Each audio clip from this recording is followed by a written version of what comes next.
Good afternoon, everyone. Uh, I'm going to talk more about the technology challenges that are basically faced while uh, e-enabling a school from the perspective of an IT enabler, and that is exactly what we do. So, like it was rightly said, that it's not only the interactive boards and the new software and 3D and multimedia that only accounts for you know giving out good education or interactive education to the students, but there's a lot behind that needs to happen in certain areas or simultaneously. So that key to you know talk with the teachers, to their peers. And when we talk about this, we obviously also looking at other stakeholders like lecturers and administrators uh, who depend on the technology basically to deliver the content rich and interactive. They need access to personalized information. As the most important part, they need access to this content 24 by 7.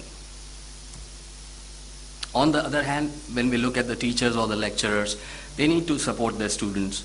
They need to manage the lectures, the schedule. They need to publish it onto the calendar. They need to collaborate with their peers, the teachers. They need to reduce the administration time and access rich curricular content and share their views and best practices onto the centralized portals. Whereas the schools, the administrators, basically they need to manage the students as well as the course details. They need to access the performance. They need to improve the productivity based on the feedbacks and everything that is received from there. They need to further the development schools.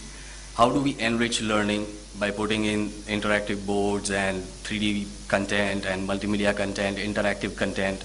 How do we keep the students engaged so that they are not bored anymore? But we, as IT enablers, have always observed a couple of challenges while talking to different schools. And some of these are what I'm going to take up today. One is the infrastructure. There are a couple of old school buildings which need an extensive overhauling as far as the basic infrastructure services are concerned, like proper electrical wiring, heating and cooling and ventilation systems, and security, etc. Security in terms of both the infrastructure as well as the IT infrastructure, so that students, when go onto the internet, do not surf websites which they are not allowed to. Basic requirements in availability of electricity and telephony. Always on internet connection is something that is very hard to find in remote areas. Another challenge that we normally see is technology. Technology is meaningless if access to that technology is given for just 5 minutes a week, or the ratio of the number of computers to the number of students is not good. I mean, so they take turns, and those turns are usually week after week. So schools are also faced with limited budgets, and they have to make use of those budgets to purchase the right kind of equipment so that the investment is in the right area. Plus, if we look at certain surveys, we see that low-income homes and ethnic minorities basically don't have access to high-speed internet at homes, or they don't have computers or laptops at home. So when we are talking about 24 by 7 availability of the course material and interactive learning, this is again a technology challenge that we are seeing. Moreover, we need to get the teachers involved at every aspect. Like placing the technology into the classroom is not going to help.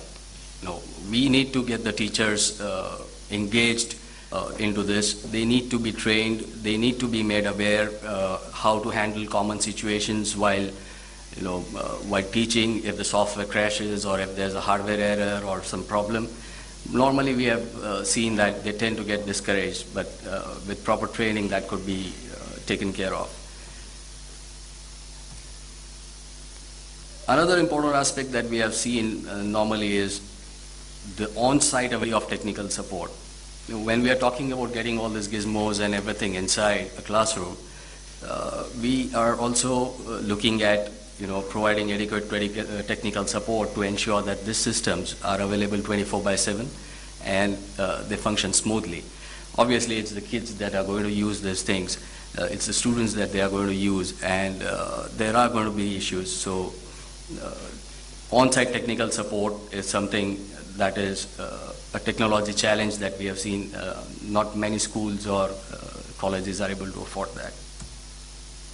So basically, as an ICT provider, five-finger rule is something that I would like to share. That not only technology should be brought inside, but the ICT providers should get engaged at a very early stage with the schools. Try to see what the current infrastructure is. Try to see how that infrastructure can be properly utilized with minimized cost. Provide training to the school staff on how to handle the hardware and the software. Provide demonstrations on how to get or incorporate the technology into learning for teachers. Provide on-demand help and perform regular proactive low-level maintenance that is required on site so that there are less breakdowns. Yeah. So that was our... What timing?